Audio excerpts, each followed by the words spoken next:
El gobernador de la provincia de Buenos Aires la definió como la griega buena. Está Silvina Batakis, ministra de Economía de la provincia. Gracias por acompañarnos. No, por favor, gracias por la invitación. ¿Te sentís reflejada con ese apodo?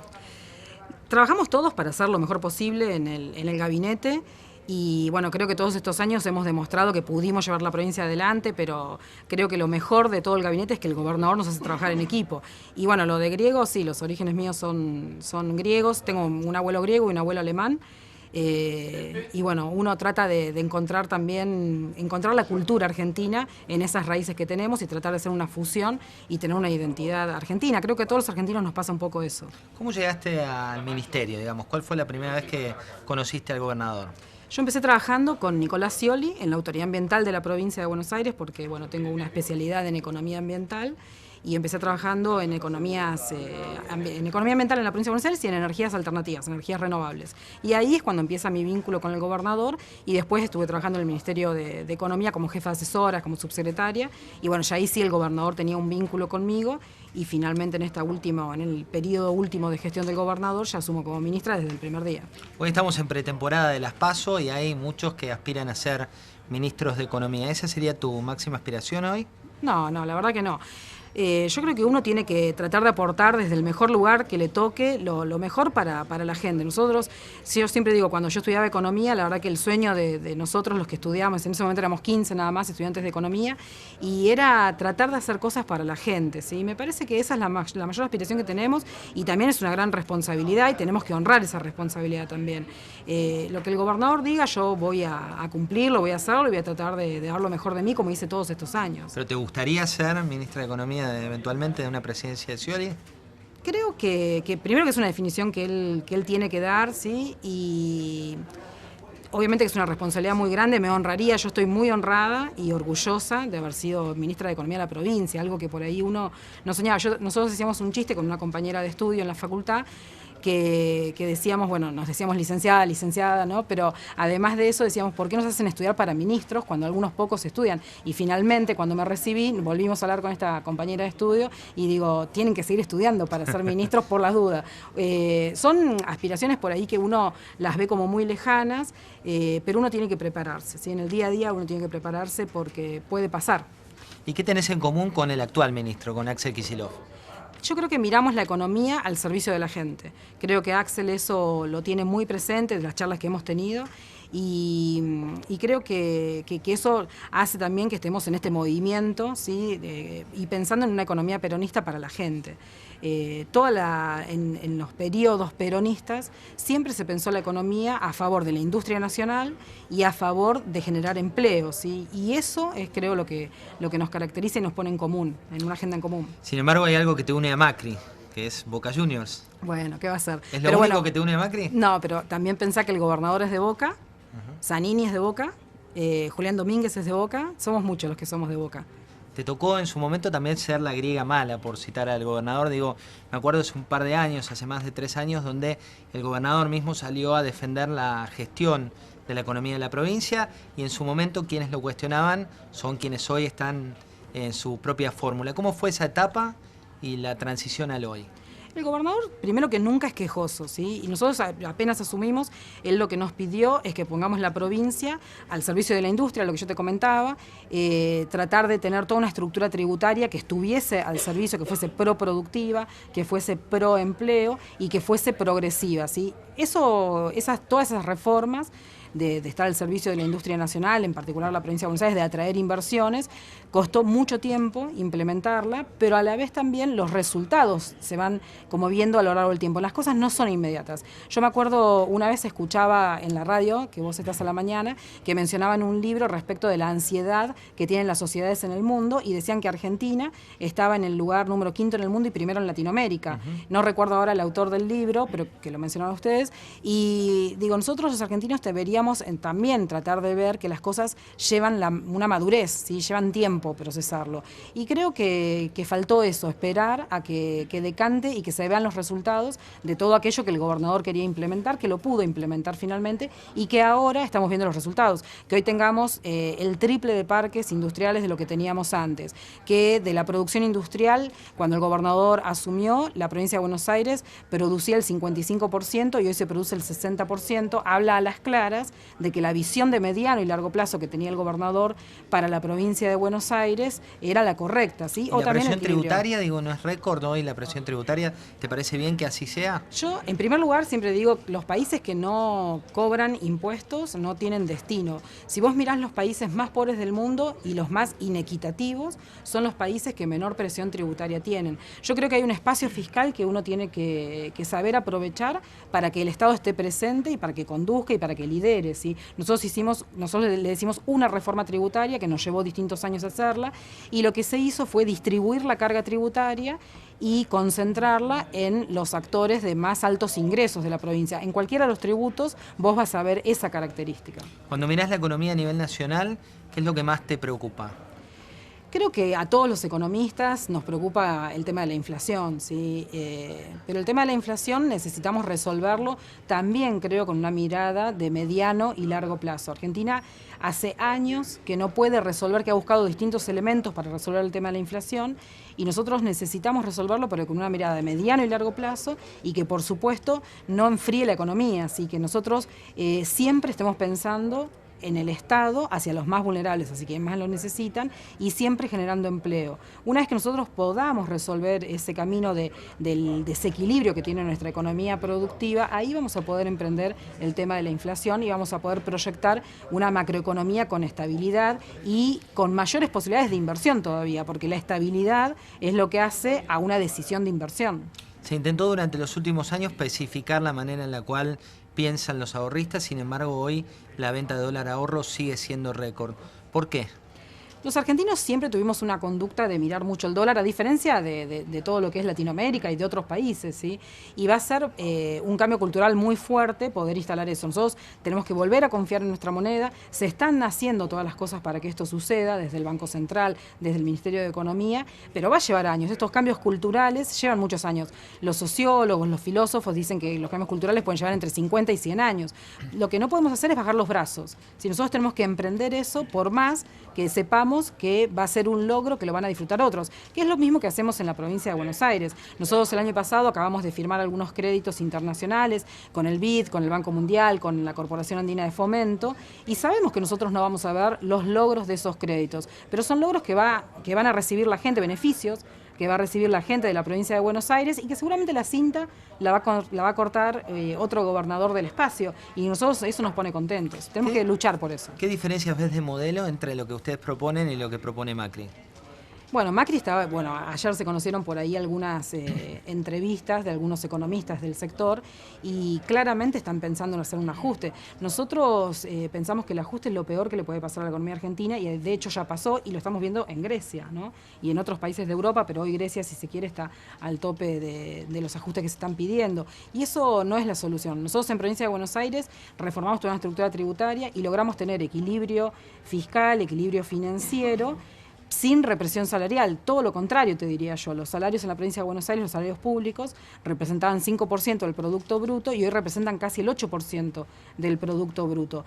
Ese camino que uno recorre en la economía fortalece el mercado interno, y que fortalezca el mercado interno también es un indicador y un incentivo, un estímulo para que haya más inversiones. Pero a nivel nacional, cuando se devaluó en su momento, ¿no se dio una especie de ajuste?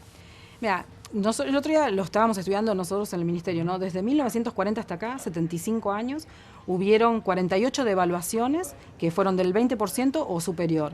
Y esas devaluaciones no hacen a que vos mejores la economía. Y yo leía una entrevista también que está en el diario La Nación, al menos en internet. Está muy bien, buen diario eso.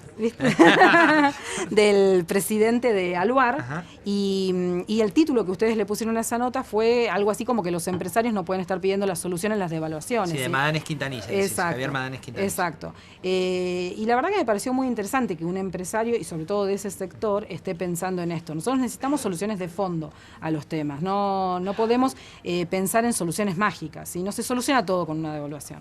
¿Y cuánto te pesa al mundo? Digo, pues se ha echado la culpa tanto al mundo a veces o a Brasil. ¿Cuánto incide realmente en la economía local? Incide mucho. Por eso lo bueno es tener un mercado doméstico que esté fortalecido. Pero sí, claramente la provincia de Buenos Aires, por ejemplo, exporta casi el 40% de las exportaciones a Brasil. Entonces, que hoy Brasil esté con complicaciones hace que nosotros tengamos más dificultades. Por eso necesitamos sí o sí sí tener un mercado interno que sea el dinamizador, sí, que no se rompan empleos en la provincia de Buenos Aires y en Argentina, pero claramente incide, y creo que lo bueno que logró Argentina en estos últimos años es empleos de calidad y estabilidad en los empleos. Lo que más tenemos que defender quienes manejamos o participamos en algo en la economía son los empleos y la estabilidad de esos empleos, y que tengas un mercado interno fortalecido desde distintos lugares hace que vos tengas ese empleo y que la gente no sienta que va a perder el empleo. Necesitamos generar empleo, más empleo todavía. ¿Te parece buena la gestión en aerolíneas?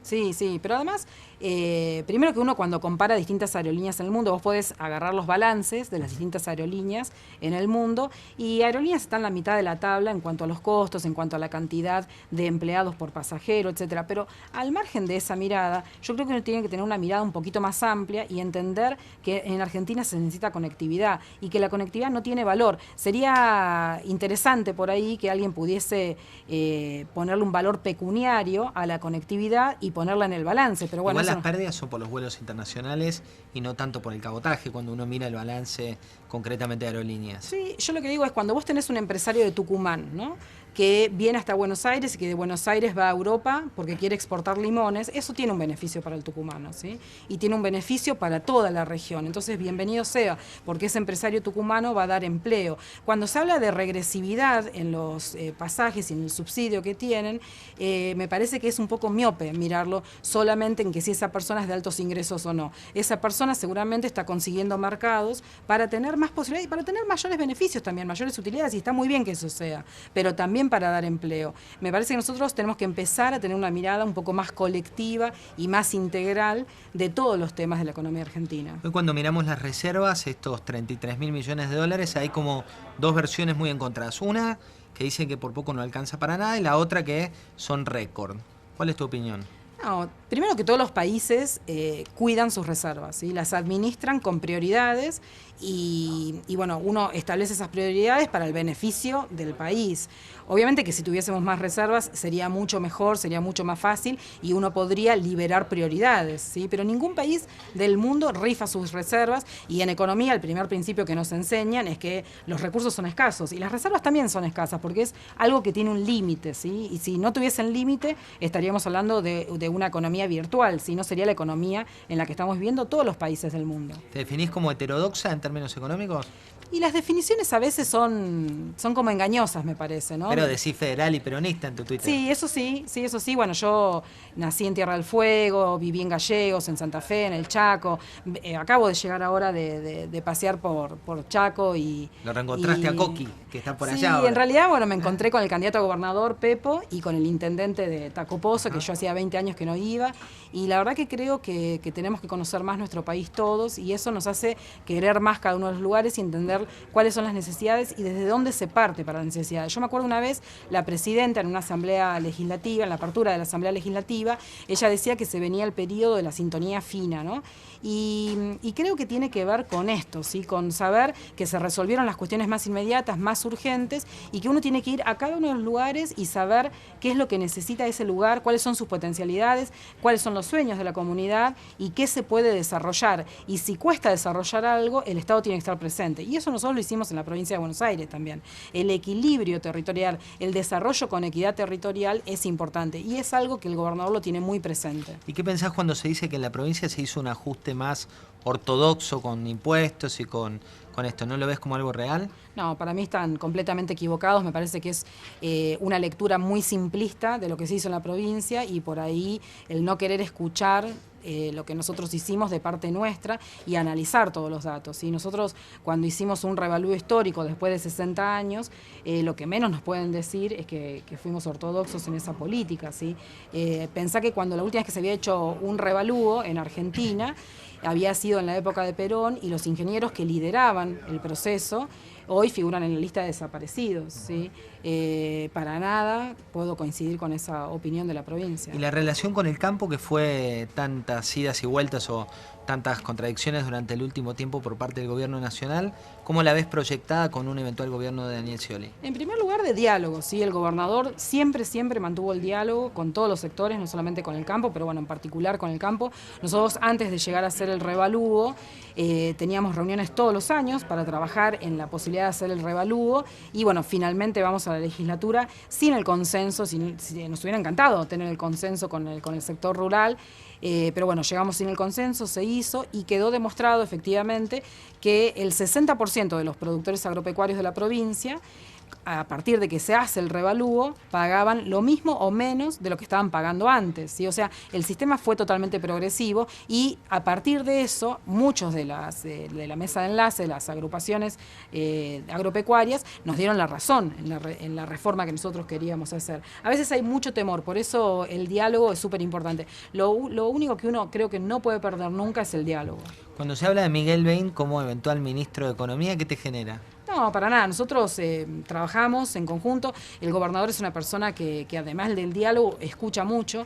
Creo que nosotros también tenemos que aprender a escuchar cuáles son todas las necesidades y el gobernador escucha mucho a muchos economistas, no solamente a Miguel Bain, también lo escucha a Mario Blecher y bueno, nos sentamos todos en una mesa, discutimos, debatimos y me parece que eso está bueno. Y yo lo hago también dentro del ministerio. ¿Tenés tus propios también asesores? Sí, con toda la gente, el equipo del Ministerio de Economía mío, todos los lunes a la mañana. Hoy, hacemos macroeconomía desde el primer día de trabajo y hablamos obviamente de la macroeconomía nacional, pero también de la macroeconomía provincial y de todos los desafíos que tenemos por delante.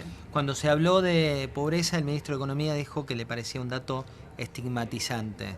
¿Cuál es tu opinión respecto de esta no medición de la pobreza? A ver, en primer lugar, Argentina está yendo a medir la pobreza, ¿no? Nosotros necesitamos desarrollar indicadores que sean creíbles, que sean prestigiosos y esto lleva mucho tiempo. Tener series de datos llevan mucho tiempo, ¿sí?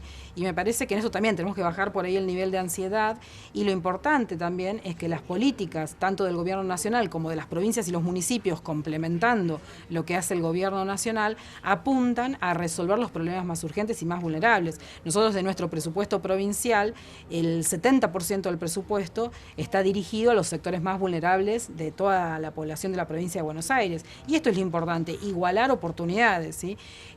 Claramente nosotros tenemos un dato de pobreza, se mide de distintas formas, pero hay un indicador que es el del censo y no se puede esperar al próximo censo, o por lo menos tenemos que empezar a proyectar un nuevo indicador que sea complementario a los datos censales. Y eso es lo que se está trabajando y bueno, se irá resolviendo con los años. La última, como fanática de Boca, ¿qué sentiste con la vuelta de Tevez? No, muy contenta, pero además en particular yo soy medio fanática de Tevez. Una vez me encontré con Tevez jugando en Fuerte Apache, con Villa La Ñata, y estaba con una gorrita naranja por las dudas por el gobernador, pero con la remera de Boca, y me acerco y le digo a Carlitos que lo tenía San Martín, a la izquierda a Tevez, un cuadro de Tevez, y a la derecha a Scioli, y le digo que yo para mí era como un prócer y se mataba de risa. Así que no, la verdad que muy, muy contenta. Silvina, gracias por habernos acompañado. No, por favor, gracias a vos.